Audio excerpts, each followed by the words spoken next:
Hi. It's been a while since we last seen each other. During these last 6 episodes, we've been everywhere from thrift stores to recording studios. However, nowadays a lot of small businesses aren't limited to physical locations. A lot of them are actually on this. So in today's episode, we're exploring the virtual side of small businesses with a local bakery called Sweet Treats YYC. Join us as we figure out how we can take care of a business from the comforts of our own phone.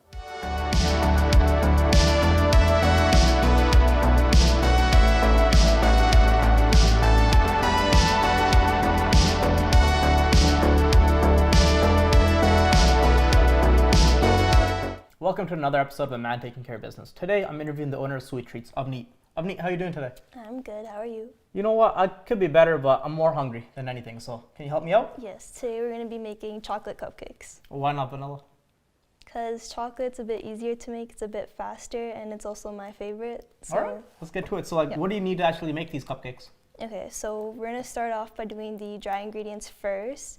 So we're going to start off with 1.5 cups of sugar.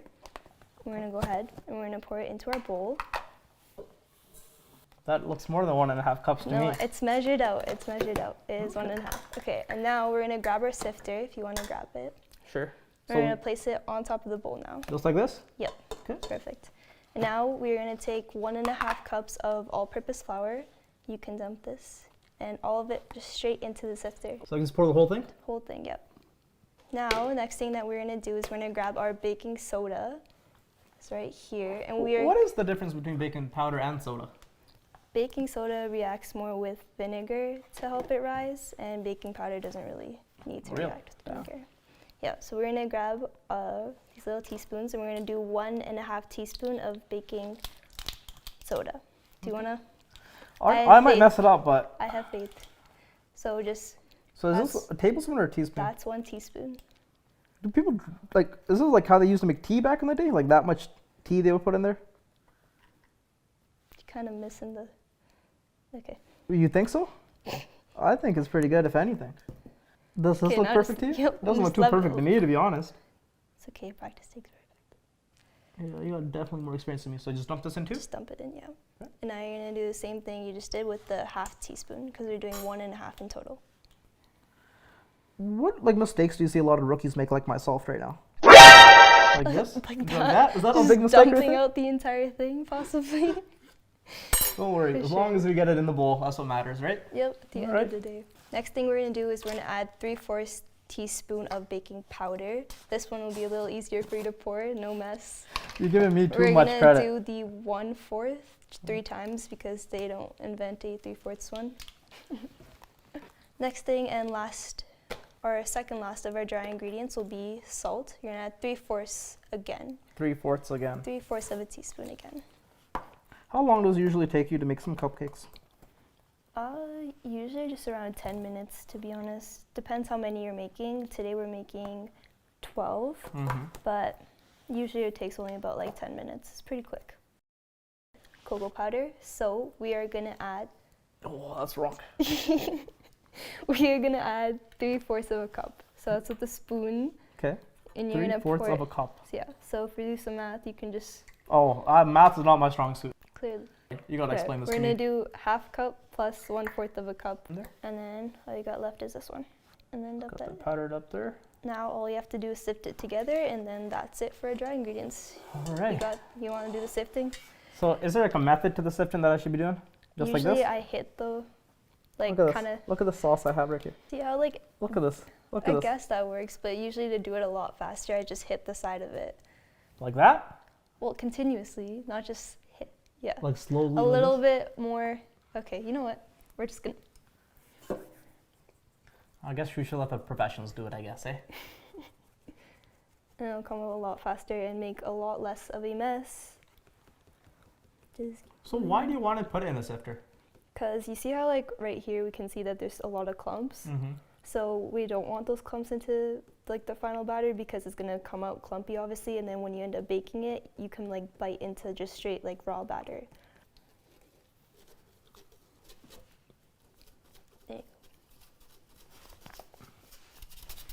Things like that.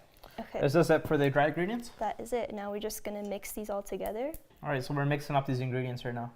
I'm gonna give this to you to mix. I think you're capable of it. You're gonna see what the flick of the wrist can do, okay? Just make sure it stays in the bowl though. I can't give you no guarantees on that part. So when I'm mixing this, what should I be looking out for? Is there anything I should be, all has to be the same color? What is it exactly? Just make sure that like, yeah, basically at the end of it, it's all almost the same color because you don't want there to be any like flour stuck. Yeah, no flour stuck. Flour is stuck at the bottom. You just want everything to be properly mixed together. Interesting. What is this, mixed up to you or should we do some more? No, that's perfect. All right. So we mixed everything up now. Now what do we do? Okay, now we're gonna move on to the wet ingredients. We're just gonna put everything into the same bowl that the dry ones are. We're gonna start off with 3/4 cup of warm water. Does it matter how I pour it? No. You can't really mess up pouring water, I guess, eh? As long as it's in the bowl, no. Okay, and now we're gonna do 3/4 cup of buttermilk. What do people with like dairy allergies? Can they not eat cupcakes at all, or are there alternatives for that? Oh, there's like oat milk, almond milk, all of those. There's many substitutes for it for sure. Okay, next thing we're gonna do is we need 2 eggs that are at room temperature. Crack one, you crack the other? Yeah. Can you do a one-handed egg crack? Have you ever tried that Let's before? try it out right now. Okay, I say do it into a cup because I don't trust eggshells being into this. I trust your judgment on that part. Yeah. Okay, you ready? Yeah. You got it you first. go first. No, you gotta go first. I'm not doing it. You got it first. So I got one crack and put it in? Yeah, so you only use one hand.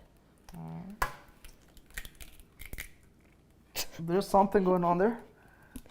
Yes, yes, there's no shells in there. Impressive. There we go. Impressive. Okay, let's see your magnificent technique. Okay. That really is better than mine. Okay. And just dump both into the same thing. Perfect. Okay. Now we already have 1/4 cup of oil measured out. Does it matter what oil we use? No, you can use vegetable oil, canola oil. Okay, and then our last ingredient of this entire thing is the vanilla extract. We're gonna add 1 teaspoon. Teaspoon. Teaspoon. Perfect. And you can just add that in. And 1 for me. Is that okay? Oh. That's a bad idea. Okay, so we mixed everything up. Now what do we do? Now we're just gonna mix everything together just like we did with our dry ingredients. Like, has your hair ever got stuck in it? no. Want to try it out right now? No, we're not getting hair in this either. What's the fastest it can go? That's the fastest. You wanna grab that and scrape the bowl. Just like this over here? Kind of just folding things from the outside. Folding. That's a pretty good method to do it on. Yeah, so we're just gonna kind of just grab from the bottom and fold upwards, basically, is all this is. But we're gonna put it into the stand mixer one more time to make it smooth.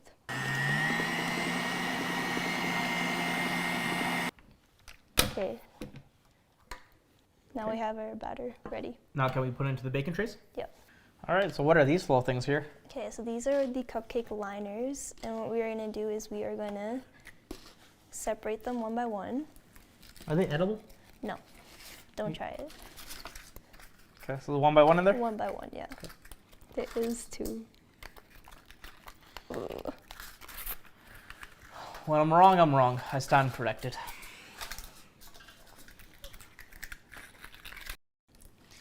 Okay, perfect. Now, what I like to do is I use an ice cream scoop because it just makes sure that all of them are even and have like the same amount, and it's so much easier. And all you do you need me to demonstrate? Yes, I would love a demonstration. Okay, just dip it into the batter and kind of get it to where it is full.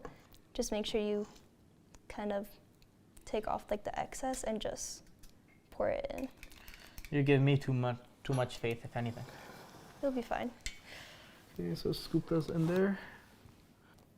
You literally did it. Right there, right? Does it? How much of the liner do you have to fill up? Usually 3/4 of the way or 2/3 of the way. It's just because you need to give it space to rise as well. You don't really want that. So we have all the batter in there now. How long do we put in the oven for? We're gonna put it for 12 minutes, 12 to 15 minutes, just making sure that a toothpick comes out clean. That's when we know that it would be done. And we're gonna put it in at 350 degrees Fahrenheit. All right, let's do that. All right, so they turned out pretty well. Now what do we do with them? Okay, now we're gonna wait for them to fully cool before we decorate them. And once they're fully cooled, we're gonna go ahead and frost these. All right, let's go do it. All right, Avneet, so we actually finally made these cupcakes. How do we decorate them? What do we do? Okay, so first thing that we're gonna do is I'm gonna teach you how to fill a piping bag. So I have a jar full of different tips. Each one has like a different pattern, but I'm gonna just go with like the simple tip that kind of makes like a rose. And all we're gonna do is basically take our piping bag. We're gonna drop the tip inside of it and then cut out a little hole so that the tip can actually come through. And then what I like to do is put it into a glass. It's just easier to fill frosting, it's less messy. Kind of just like cup it around the glass. And then we have buttercream that has already been made. And then just kind of get the tip.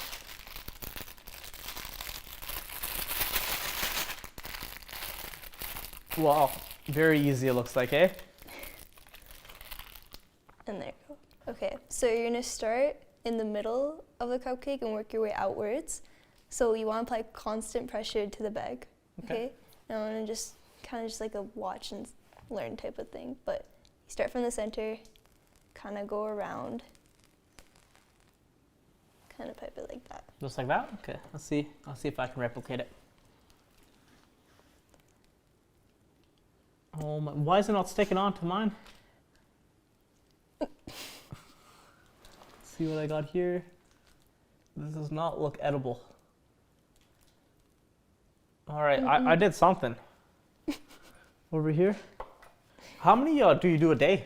Let's say you have a typical order. How many of these are you decorating? Usually people only order around 6 or 12. I don't really get more than that unless it's like a proper event or party that people book in like months in advance. What's your ordering process like? Instagram DMs, and they just send me a inspo picture, the flavors, and kind of what day they want it for, and then I just give them a quote based on that. What about for these cupcakes here? How much will these cost? Let's say a dozen of them. 12 cupcakes usually cost around 30-ish. 30-ish? Yeah. Oh, that's not bad at all. Eh? Could we make a logo on here? What's the best design you think you can make on this? Do a fondant topper. All right. You want to give us a tutorial on how to do that? Yes. Sure. Okay, so what is fondant exactly? Basically Play-Doh.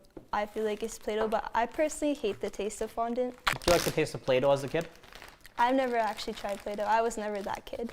You know what? Did you? Yeah, it wasn't like the worst thing ever. It's non-toxic. That's always a good thing. This is non-toxic as well, I assume? Yeah, it's edible. What does it taste like? It tastes like gum, in a sense. Gum. Yeah, Like try it. sweet gum. So how much fondant do we need to take out for a design? Okay. Split that in half, and I'll split these in half too. We're gonna make a teddy bear. Okay. And we're gonna see whose is better. Let's see who can make a teddy bear better. Sounds good to me. You want to throw it over?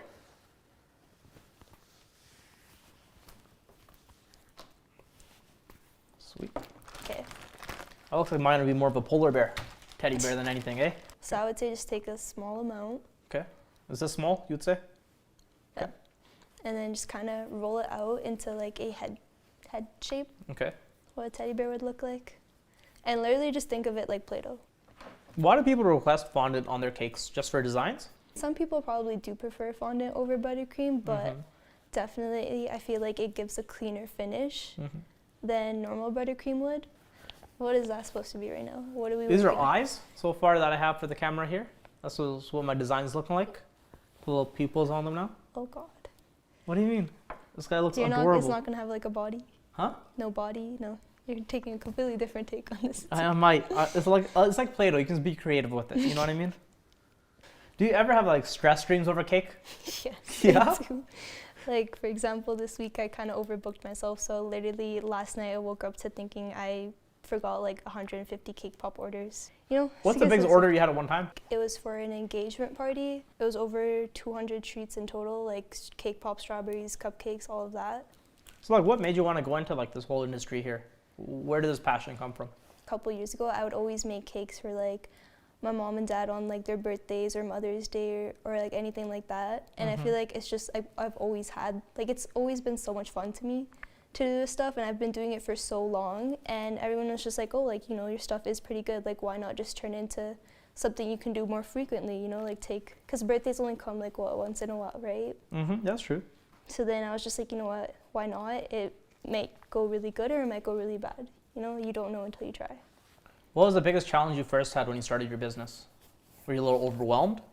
I feel like I didn't go into it with doing enough research, I feel like. I undercharged a lot for cakes to the point I remember I would make a cake and I would spend the same amount of money I did as I charged for it. So I did a lot of things like that, and I feel like not knowing like what my limits were, so like overbooking myself and like not knowing like time-wise, because obviously when you first start out, you're a lot slower, right? So how's your bear going so far? He has little feet and a body.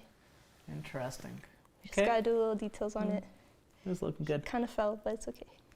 Okay, I sort of have a face going on. I'm gonna say this sort of looks like me. That looks like...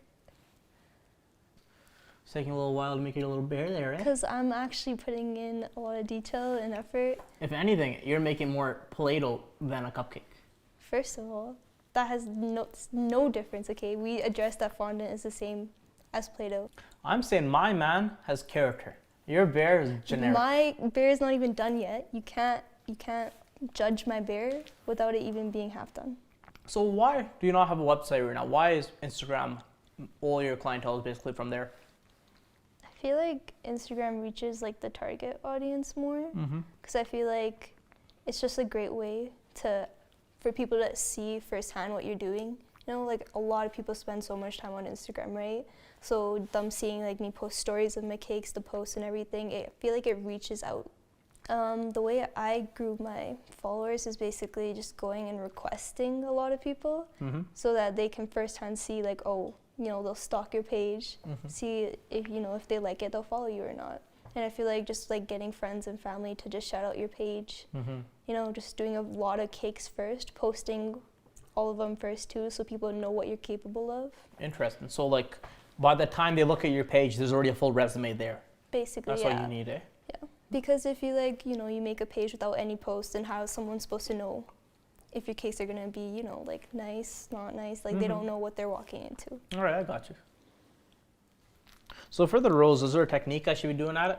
Is there like a flick of the wrist I should be looking for? Start at the middle and try, like you're going in a circle, right? Okay. Try staying as close together to what you just piped, so you don't see any gaps in between.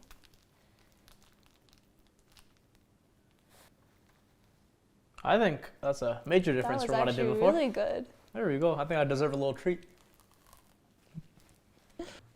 So how else do you want to expand your business then? Because you have the IG on lock, but what other ways could you do it? One thing I really want to do is TikTok. I want to start posting like just like step-by steps, maybe like just like a Like video. what we're doing today? Yeah, just like kind of showing like how to pipe different cupcake designs, cake designs, just doing like a very like fast-forwarded version of it. You know, because I feel like TikTok is such like a great way to get new people. So like for like most of the businesses that I did interview, they're more brick and mortar stores actually in person. But yours is like strictly online. What are some of the benefits you have from that opposed to just having an actual store or bakery? I feel like it being online first is, I feel like it's a lot more flexible for me because I'm able to take as many orders as I would like type of thing. So I can actually, you know, like spend time and take time to do all these orders. And I feel like also I personally, like obviously having like a store and like a bakery would be great, but I feel like if I do expand my business enough, I feel like I would still get like the same amount of clients I would get in like a store. All right, let's go. Let's show it to the audience. Let's see who made the better one. Okay, so cupcake contest. We'll give you all back home to decide. Okay, and let's show our main designs here. This guy here has character. I'll tell you that right now. This guy's nose kept falling, but with the nose would be really adorable. He's adorable without it, you know what I mean? That looks terrifying. Oh. I'd like to thank today's guest on the show, Avni, for being here. Of course, thank you for having me. I really do appreciate you being here. If you're in Calgary and you have a sweet tooth, please check out Sweet Treats YYC on Instagram. Remember, my name is Aman, and take care.